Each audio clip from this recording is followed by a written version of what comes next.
चूड़ामणि। विवेक चूड़ामणि ग्रंथ में श्लोक नंबर है आज 414। ठीक है, श्लोक का उच्चारण करते हैं। छायेव पुंसः परिदृश्यमान,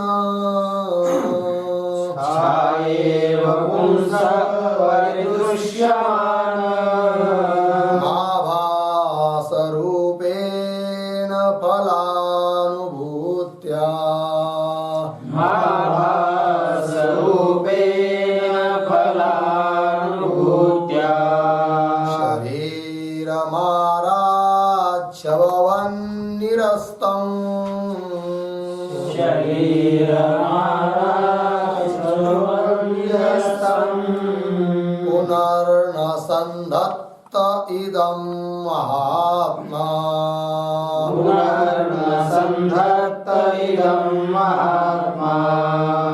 छायेव पुंसः परिदृश्यमान, माभासरूपेण फलानुभूत्या, शरीरमाराच्छवन्निरस्तम्, पुनर्न सन्धत्त इदं महात्मा।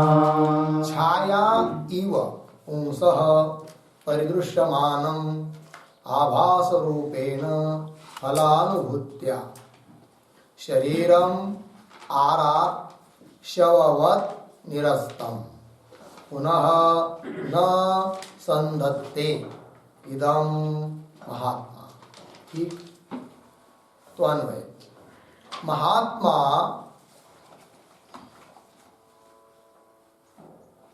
फलानुभूत्या,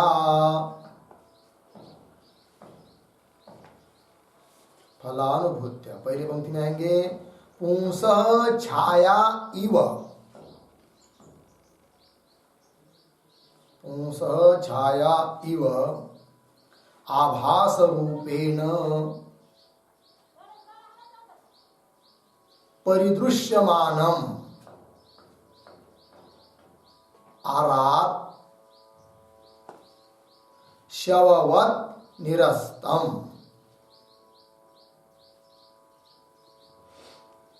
इदं शरीरं पुनः न संधत्ते, पुनः न संधत्ते। ठीक है, अर्थ देखिए भाई। तो ऊपर के श्लोक में एक बात कही थी, क्या कहा था कि भूयः अध्वने न कल्पसे, अर्थात पुनः संसार को प्राप्त नहीं होता है, आवृत्ति को, जन्म मृत्यु को प्राप्त नहीं होता है। तो कैसा नहीं होता है, इसी बात का उपादन अब इस श्लोक में कर रहे हैं।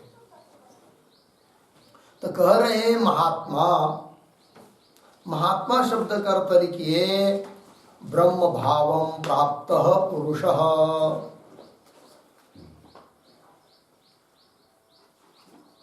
ब्रह्म भावं प्राप्त पुरुष।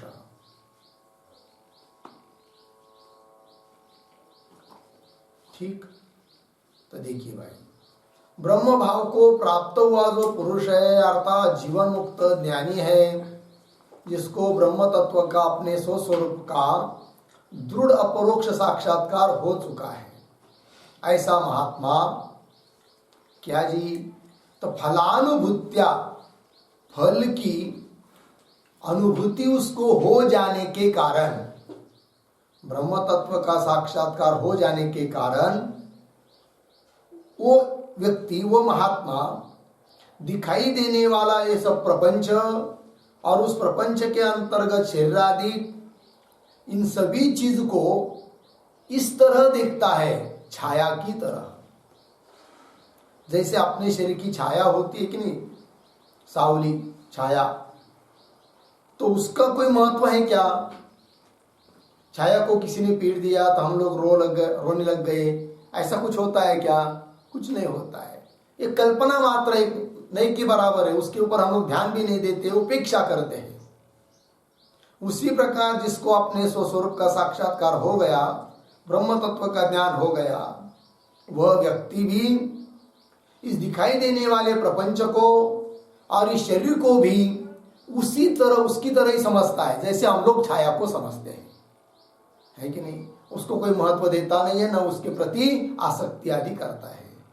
इसी बात को कह रहे देखिए, तो महात्मा फलानुभूत्या, तो फलानुभूत्या क्या है जी? हेतु हुआ फल की अनुभूति होने के कारण। तो फलानुभूत्या पर एक वाक्य लिखते हैं, फलस्य अनुभूति फलानुभूति।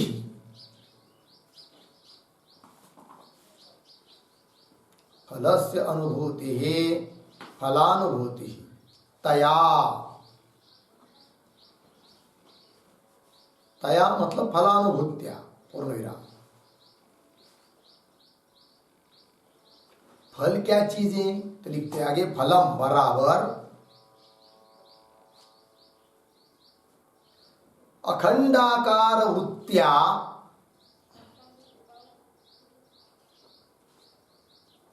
अखंडाकार वृत्त्या अनावृततया, अनावृततया अभिव्यक्त स्वरूप चैतन्यम, अभिव्यक्त स्वरूप चैतन्यम अर्धविराम तस्य अनुभूत्या, तस्य अनुभूत्या बराबर अनुभवेन हेतुना, अनुभवेन हेतुना।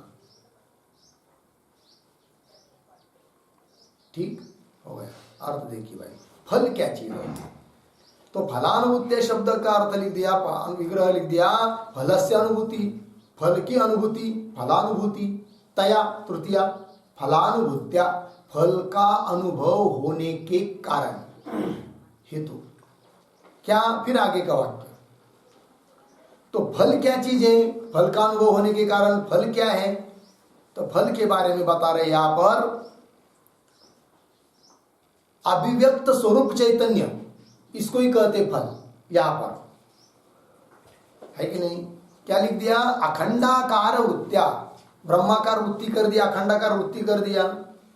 तो ब्रह्माकार वृत्ति करने के पहले ब्रह्म तो था ही, है, रहेगा, किंतु आवृत्त है, मतलब उसका ज्ञान हम लोगों को नहीं है।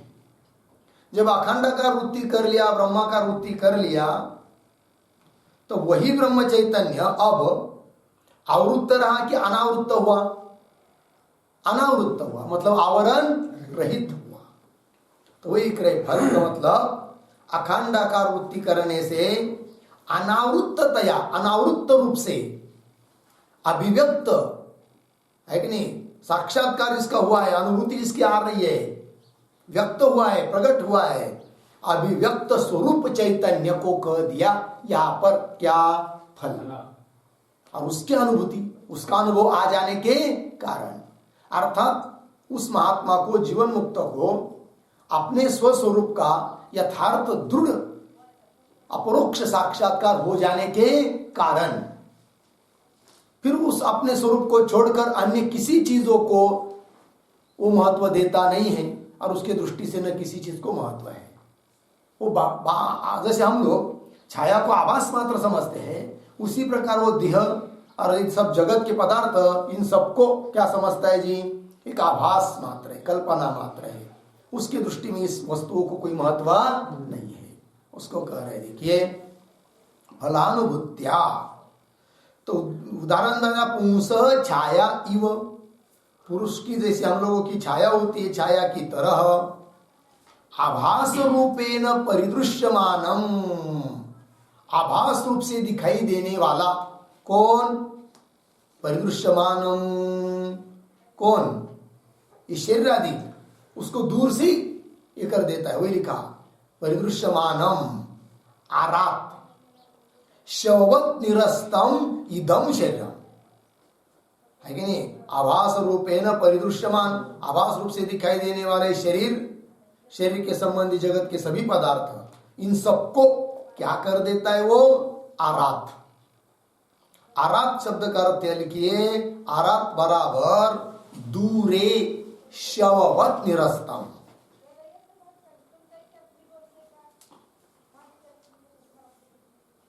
दूरे शववत निरस्तम मतलब दूर से ही क्या कर देता वो? शववत निरस्तम। शव कहते प्रेत। जैसे प्रेत किसी का कोई पड़ा हो तो क्या कर देते हम लोग? उसका उपेक्षा कर देते। किसी जानवर का प्रेत पड़ा हो या आदमी का भी हो तो उसको भी क्या कर दे? उपेक्षा ही कर देते ना, जला देते, दूर से ही चले जाते वहां से।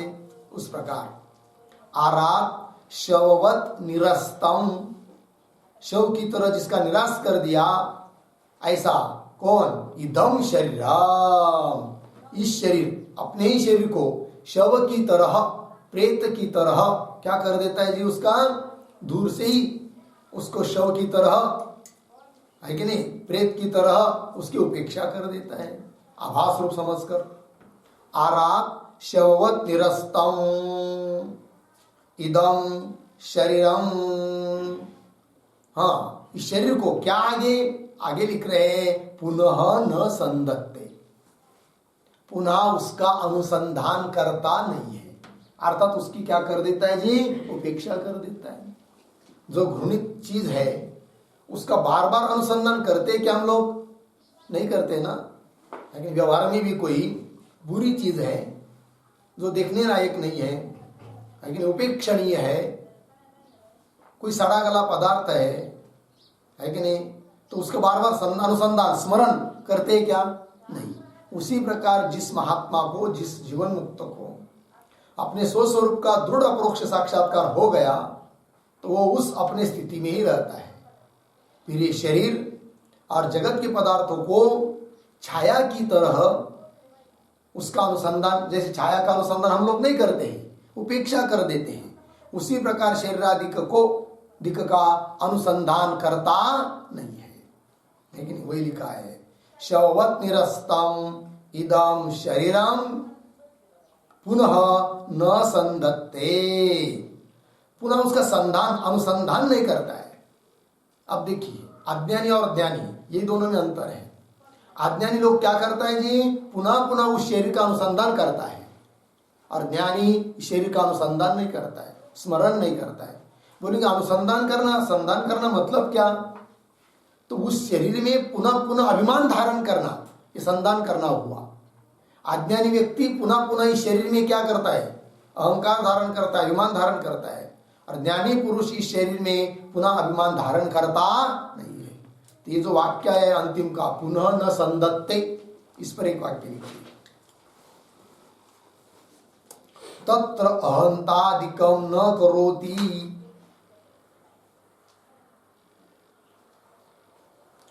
तत्र अहंतादिकम न करोति, अर्धविराम, प्रतीतौ अपि घटादौ इव,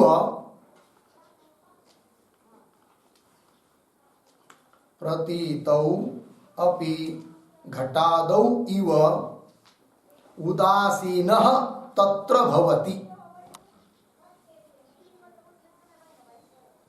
उदासीनः तत्र भवति इति भावः।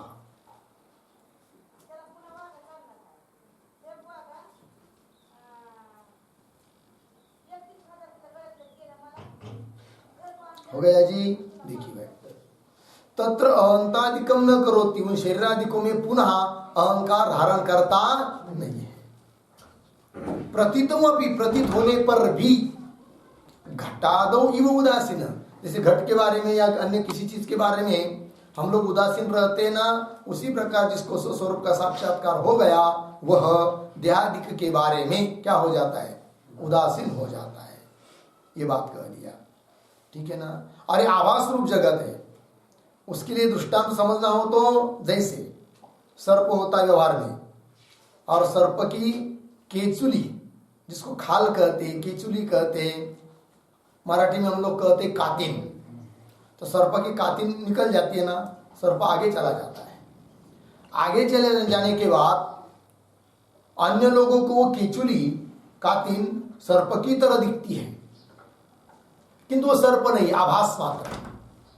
अब सर्प आगे जाने के बाद या पुनः घूम घाम के आने के बाद उस केचुली को, खाल को, उस कातिन को बार बार देखता है क्या, अनुसंधान करता है क्या, ये मेरी है, मैं सुरक्षित रखना चाहिए, ये करना चाहिए, वो करना चाहिए, कुछ नहीं, क्योंकि उसके साथ कोई संबंध अब रहा नहीं है, आभास मात्र है।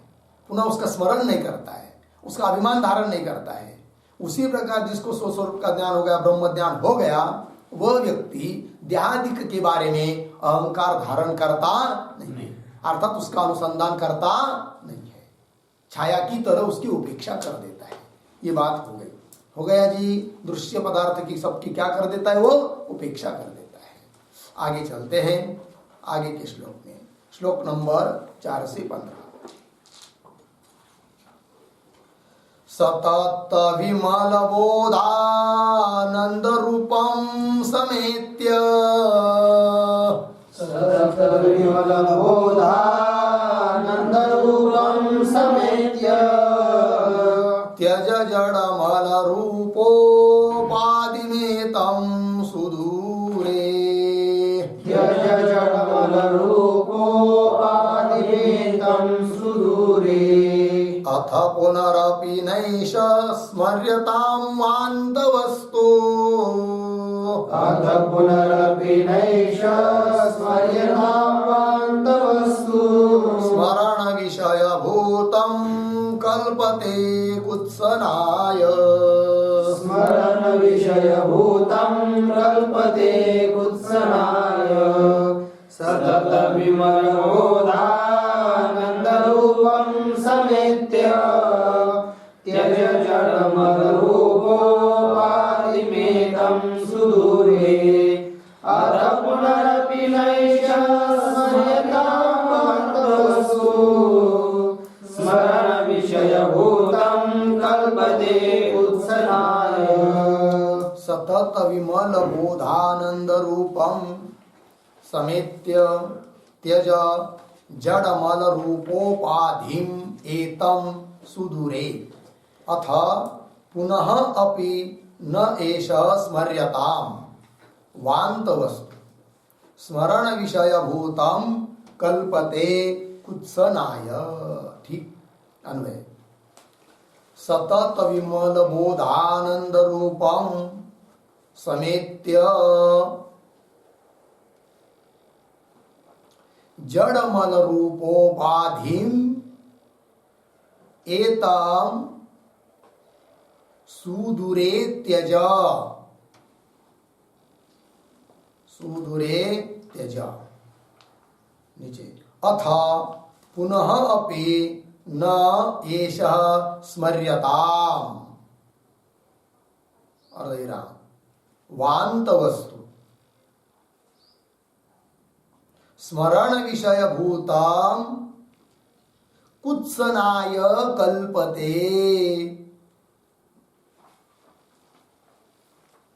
ठीक, चलिए इसी बात को ऊपर के श्लोक में जो बात कही है उसी बात को भगवान शंकराचार्य जी महाराज कह रहे हैं कि अपना जो मूल स्वरूप है सच्चिदानंद घन परमात्मा, उसका साक्षात्कार करना चाहिए और उसके बाद देहादिक पदार्थ जितने भी है उनकी उपेक्षा ही करनी चाहिए, उनका स्मरण नहीं करना चाहिए। इस बात को कह रहे हैं। देखिए भाई, सतत विमल बोधानंद रूपम समेत्य, समेत्य शब्द का अर्थ लिखिए प्रत्यक्षतया प्राप्य,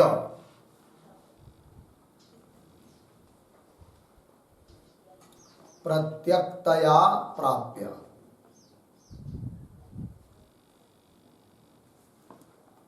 किस चीज को प्रत्यक्षतया प्राप्य? प्रत्यक्ष मतलब कौन? आत्म तत्व, साक्षी उटस्थ अपना ही आत्मा ब्रह्म, उस रूप से प्राप्त करके किसको? सतत विमल बोधानंद रूपम। इसके लिए पर्यायवाची शब्द लिखिए ब्रह्म एव, ब्रह्म का विशेषण है, कैसा ब्रह्म करके, तो लिखते हैं नित्य निर्मल प्रकाशानंद रूपम ब्रह्म। नित्य निर्मल प्रकाशानंद रूपम ब्रह्म।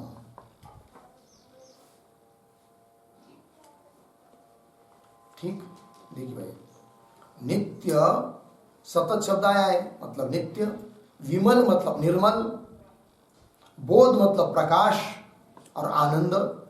तो ब्रह्म तत्व कैसा है जी? नित्य है, निर्मल है, प्रकाश स्वरूप है, ज्ञान स्वरूप है और आनंद स्वरूप है। तो वही उसी बात को लिख दिया, सतत विमल बोधानंद रूपम, मतलब नित्य निर्मल प्रकाशानंद रूपम। कौन? ब्रह्म। उस ब्रह्म को समेत्य, समेत्य का मतलब लिख दिया है प्रत्यक्षतया प्राप्य। वही अपना प्रत्यक है, अर्थात अपना आत्मा है। ब्रह्म को छोड़कर अपना कोई दूसरा आत्मा नहीं है, ब्रह्म ही हम है। इस प्रकार से प्रत्यक्षतया प्राप्य। फिर क्या जी? एक बात तो हो गई इधर ब्रह्म की प्राप्ति, फिर दूसरी तरफ उपेक्षा किसकी? जड़ मल रूप उपाधिम एतम सुदूरे त्यज। ठीक, त्यज, किसको त्याग कर दो? तो जड़ मल रूप उपाधिम। एतम, एतम शब्द का अर्थ लिखिए स्थूल देहम।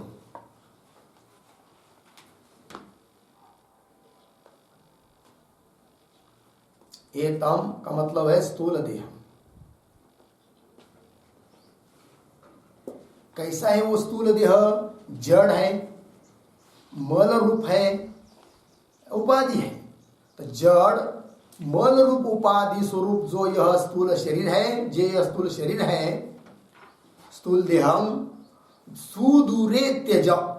सुदूरे, दूरे, सुदूरे का अर्थ है दूरतः एवं।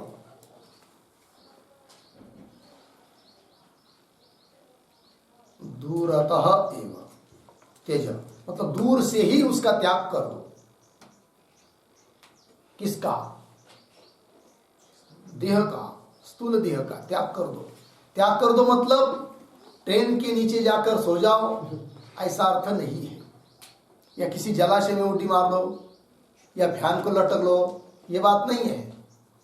फिर दूरतः उसका त्याग कर दो मतलब क्या?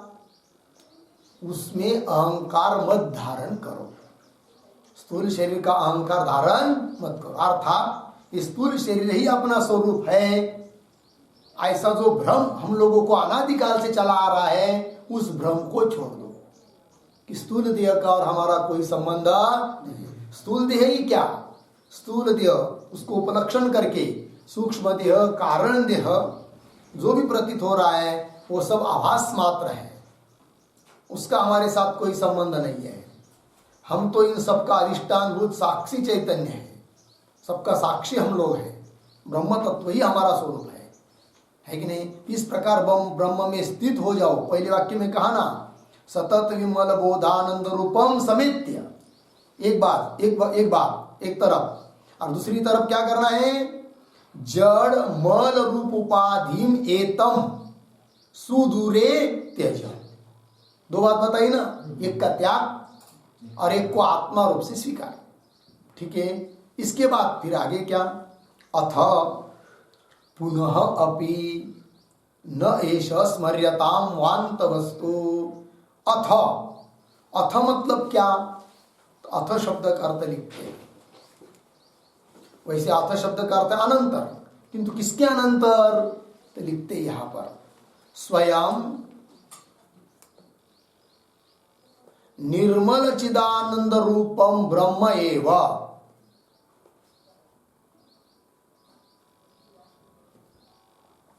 निर्मल चिदानंद रूपम ब्रह्म एव इति ज्ञानानंतरम। इति ज्ञानानंतरम।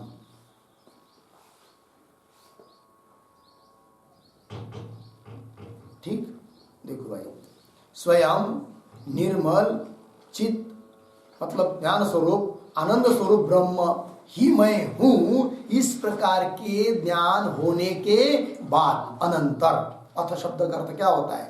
अनंतर। इस प्रकार का ज्ञान होने के बाद, अथ पुनः अपि, मतलब ज्ञान होने के बाद, एष न एष स्मर्यताम, एष न स्मर्यताम, इसका पुनः स्मरण नहीं करना है। किसका? शरीर का। शरीरादि पदार्थों का पुनः स्मरण नहीं करना है, मतलब उसमें तादात्म्य धारण करना नहीं है। फिर क्या करना है जी? न एष स्मर्यताम, एक वाक्य, दूरम मल भांडवत त्यक्तत्वात् हेतु। क्यों स्मरण नहीं करना है उसका?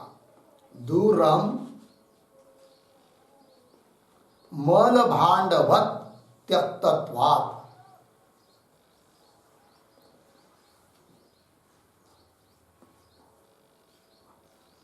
ठीक, क्योंकि उसका त्याग कर दिया ना, ऊपर कह दिया ना त्याग करने के लिए, तो जब जिसका त्याग कर दिया उसका पुनः क्या स्मरण करेंगे? जैसे दूर से त्याग कर दिया है किसी मल का, मल भांड का, भांडा, भांडा मतलब बर्तन है कि नहीं, जिसमें अशुद्ध अपवित्र वस्तु रखी हुई है, ऐसे वस्तु को दूर से ही त्याग कर दिया है, तो उसका पुनः हम लोग स्मरण करते हैं क्या? नहीं करते हैं। उसी प्रकार इस देहादिक जो हो मल रूप उपाधि है, इसका त्याग कर दिया, इसके प्रति जो अहंकार था उसको छोड़ दिया, तो पुनः उसका स्मरण नहीं करना है। क्योंकि कैसा है वो शरीरादिक? तो कह रहे वांत वस्तु। वांत वस्तु का मतलब होता है जैसे हम लोगों ने उल्टी कर दिया, और उल्टी कर देने के बाद वो वांति हो गई, तो उसका पुनः स्मरण करते हैं कि हम लोग नहीं करते हैं। और करेंगे स्मरण तो मन विकृत होगा, ग्लानि होगी, ठीक है ना। इसलिए अशुद्ध वस्तु का स्मरण नहीं करना है। तो वांत वस्तु, ठीक है ना जी। तो वांत वस्तु का मतलब लिखिए वमन कर्मी भूतम वस्तु।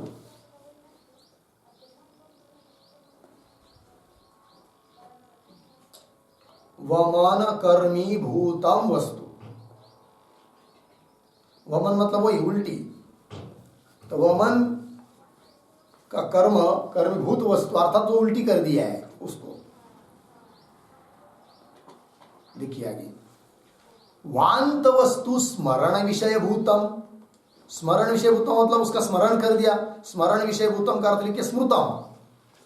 समझ लीजिए वांत वस्तु है, वमन किया हुआ है, और उसका यदि कोई स्मरण करेगा तो क्या होगा? लिखा है आगे, कुत्सनाय कल्पते। क्या होगा जी?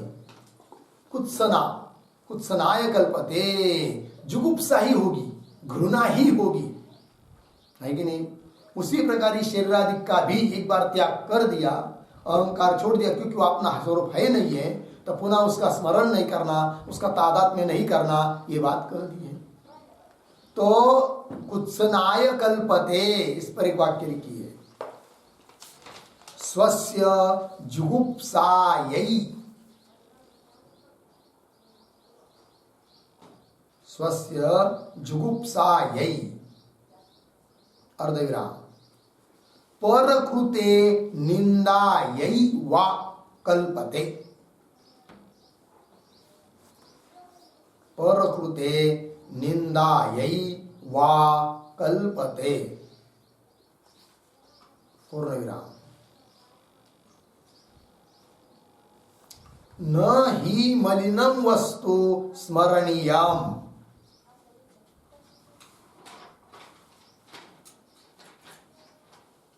न हि मलिनम वस्तु स्मरणीयम, अर्धविराम। मनसः विकारापत्तेः।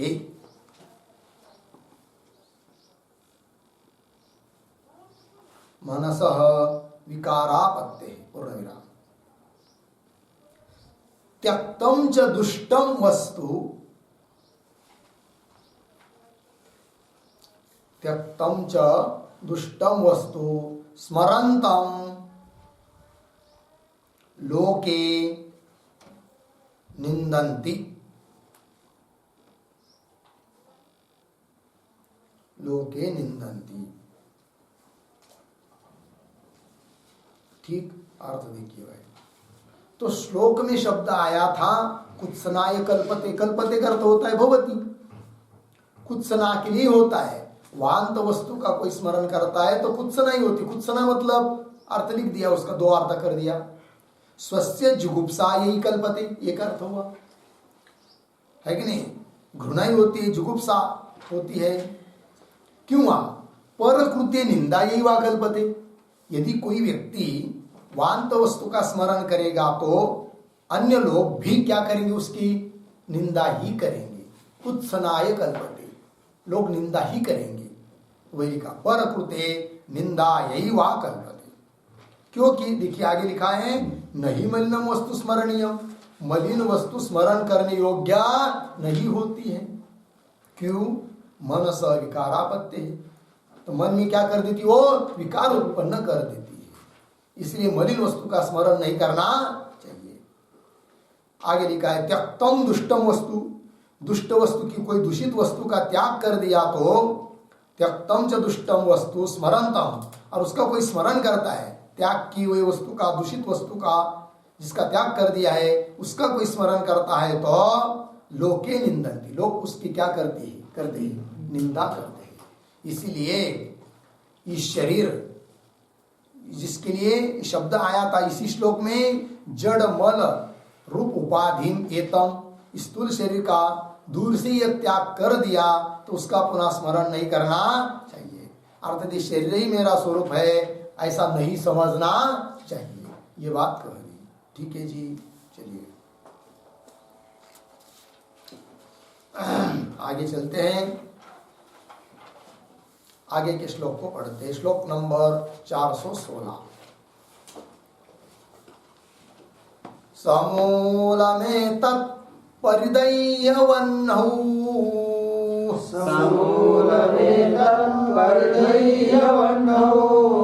सदात्मनि ब्रह्मणि निर्विकल्पे,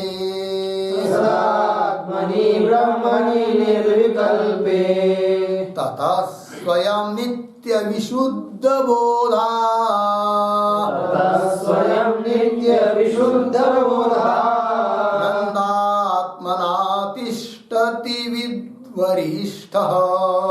नन्दात्मना तिष्ठति विद्वरिष्ठः, समूलमेतत् परिदह्यवह्नौ, सदात्मनि ब्रह्मणि निर्विकल्पे, ततः स्वयं नित्य विशुद्ध बोधा, नन्दात्मना तिष्ठति विद्वरिष्ठः।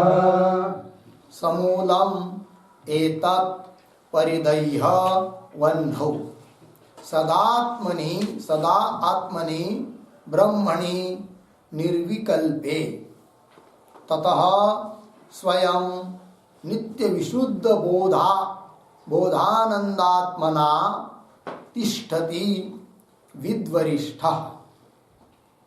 अन्वय देखिए भाई, निर्विकल्पे सदात्मनि ब्रह्मणि, सदा आत्मनि ब्रह्मणि वह्नौ एतत् समूलं परिदह्य,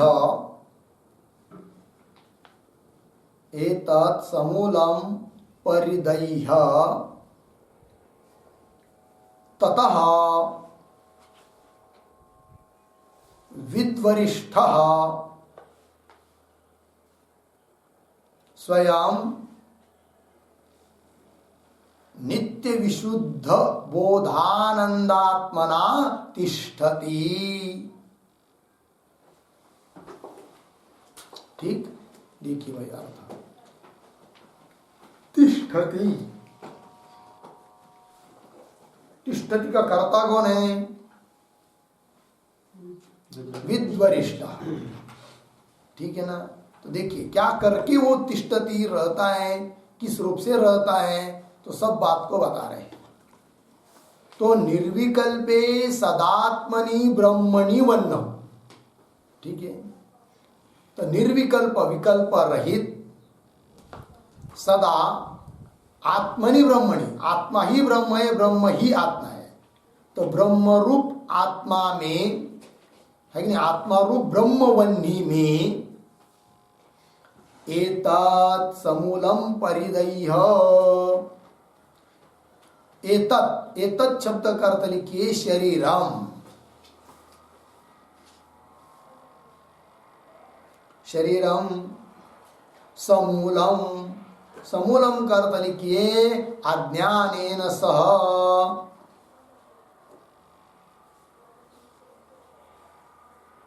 समूलम, मूलेन अज्ञानेन सह इति समूलम, मूल सहित। शरीर का मूल कौन है?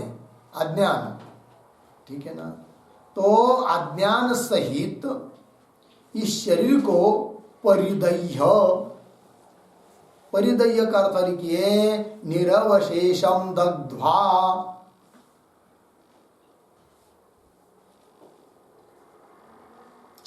निरवशेषम दग्ध्वा मतलब क्या? देखिए भाई अर्थ, निरवशेषम दग्ध्वा, उसका कुछ भी अवशेष न बचाकर उस वन्नी में उसको जला दिया। किसको? एतत्, एतत् शरीर, इस शरीर को, ठीक है ना। कौन से वन्नी में जला दिया? ब्रह्म, कौन से वन्नी में? ब्रह्म रूप वन्नी में।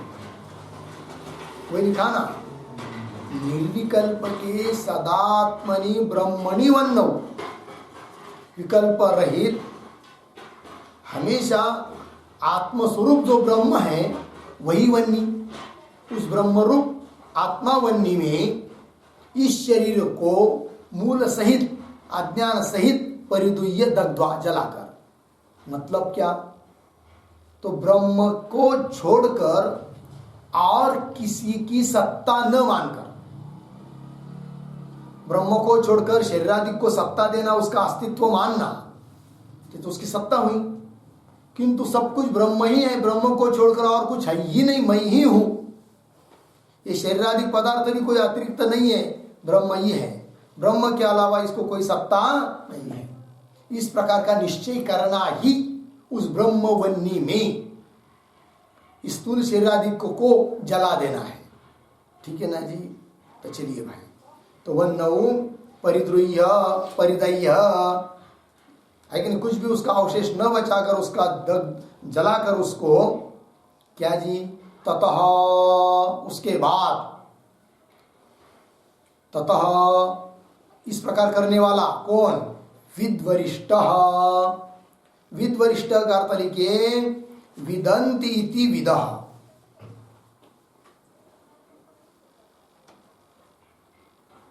विदन्ति इति विदः तेषु वरिष्ठ,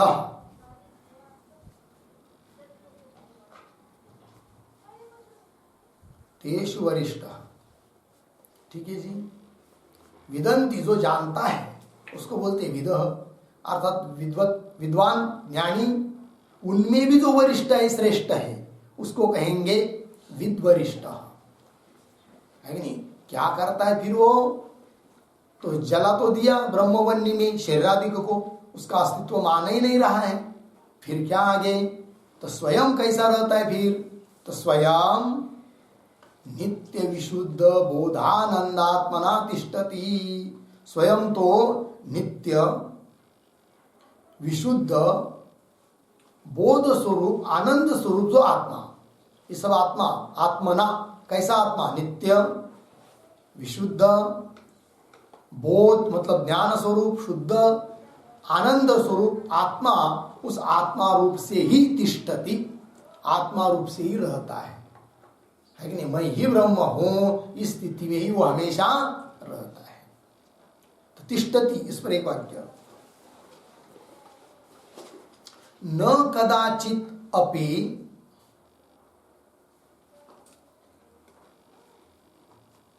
न कदाचित अपि तस्य अनात्म प्रतिभानम,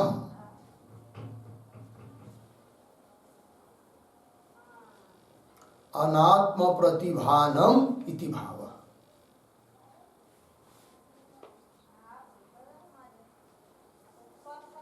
ठीक है ना?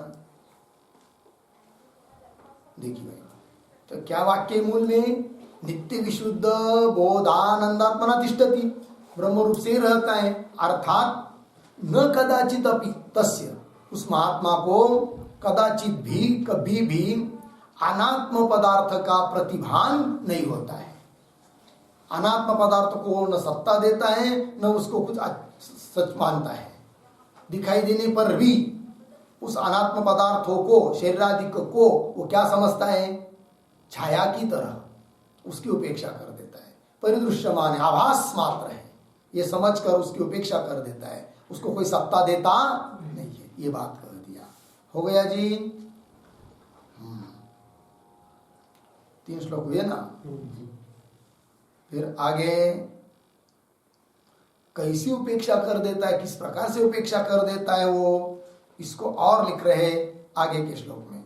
श्लोक नंबर 417 देखिए। प्रारब्ध सूत्र ग्रथितम शरीरम, प्रारब्ध सूत्र ग्रथितम शरीरम, प्रायातो वातिष्ठतु गोरी वस्त्रक, प्रायातो वातिष्ठतु गोरी वस्त्रक, न तत् पुनः पश्यति तत्त्ववेत्ता, न तत् पुनः पश्यति तत्त्ववेत्ता, नन्दात्मनि ब्रह्मणि लीनवृत्तिः, नन्दात्मनि ब्रह्मणि लीनवृत्तिः, प्रारब्ध सूत्र ग्रथितं शरीरम्, प्रायातो वातिष्ठतु गोरीवस्त्रं, न तत् पुनः पश्यति तत्त्ववेत्ता, नन्दात्मनि ब्रह्मणि लीनवृत्तिः। प्रारब्ध सूत्र ग्रथितम शरीरम, प्रायातु वातिष्ठतु गोहो इव स्रक्, न तत्पुनः पश्यति तत्त्ववेत्ता, आनंदात्मनि ब्रह्मणि लीन वृत्ति। ठीक है ना? अन्वय देखिए। आनंदात्मनि ब्रह्मणि लीन वृत्ति।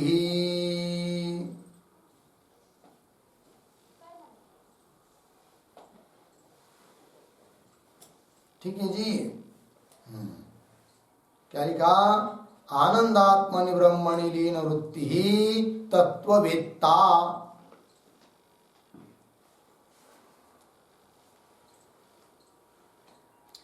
शुरू से। प्रारब्ध सूत्र ग्रथितम शरीरम, प्रायातु वा तिष्ठतु, तत्पुनः न पश्यति गोहो इव स्रक्। ठीक है जी? अर्थ देखिए। तात्पर्य क्या है श्लोक का, पहले बता देता।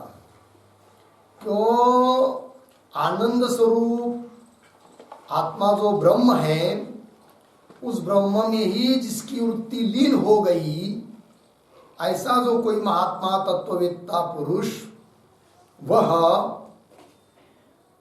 इस शरीर के बारे में पुनः देखता नहीं, उसका अनुसंधान करता नहीं, अभिमान करता नहीं है, तादात्म्य नहीं करता है। कैसा शरीर?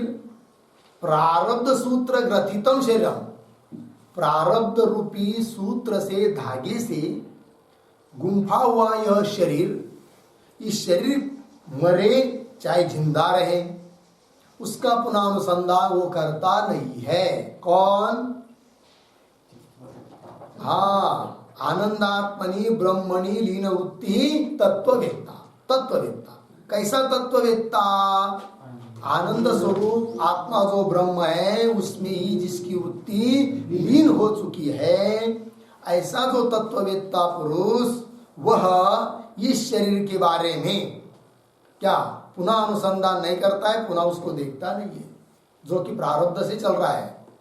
दृष्टांत दिया है इसके लिए, गोहो इव स्रक, जैसे गो गाय, गौ माता, और उसके गले में किसी ने एक माला पहना दी, फूलों की माला पहना दी, है कि नहीं, और वो चरने के लिए छोड़ दिया। वो बार बार ऐसा देखती है क्या, मेरे गले में पड़ी हुई पहना दी जो फूलों की माला है उसको बार बार देखती है क्या, है क्या गई टूटी या कुछ हुआ? उस गौ का उस माला के तरफ बिल्कुल ध्यान नहीं है, चाहे गले में रहे, चाहे टूट जाए, चाहे कोई खींच के निकाल लेवे, कोई उसका ध्यान नहीं होता है। उसी प्रकार जो तत्ववेत्ता है जिसकी वृत्ति ब्रह्म में लीन हो चुकी है, वह इस शरीर के बारे में उसी प्रकार से सोचता है। शरीर रहे चाहे जाए, पुनः उसका अनुसंधान करता नहीं है। वही लिखा है, देखिए, आनंदात्मनि ब्रह्मणि, आनंद स्वरूप आत्मा जो ब्रह्म है उस ब्रह्म में लीन वृत्ति ही है कि नहीं। तो लीन वृत्ति लिखा ना, एक वाक्य लिखते इस पर, समझली कैसे क्या